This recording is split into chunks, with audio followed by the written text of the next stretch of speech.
Programang ito ay rated SPG. Striktong patnubay at gabay ng magulang ang kailangan. Pumunta nga si Bubbles sa selda nila Tanggol dahil nagpasalamat siya kay Tanggol sa pagkakaligtas nito sa kanya kay Bong. Dito ay nagkita na ang mag-amang Marcelo at Bubbles. Wala silang kaalam-alam na mag-ama sila pero nakaramdam sila ng lukso ng dugo. Gustong makilala ni Marcelo si Bubbles ngunit dinedma lang siya ni Bubbles. Sinabi naman nila Marcelo na maangas daw umano si Bubbles.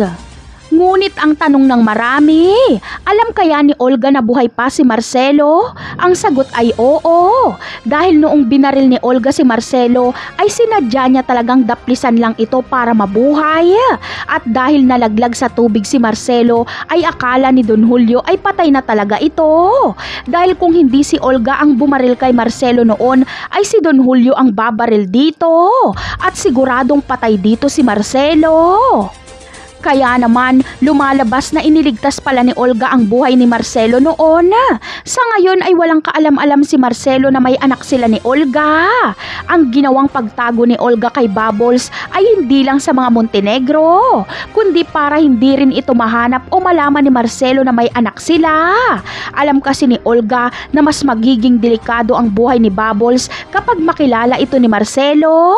Dahil pwedeng si Bubbles ang gantihan ng mga kaaway ni Marcelo. Samantala, kumpirmado na nga ang pagbabalik ni Severino sa eksena.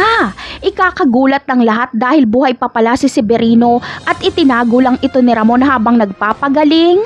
Sa ngayon ay kailangan ng mahabang pahinga ni Severino. Hinihintay ni Ramon kung kailan siya pwedeng makausap para malinawan na kung sino si David at kung ano ang natuklasan nito sa San Dimas. Napakarami pa nating dapat abangan sa mga susunod na episode. Paalam!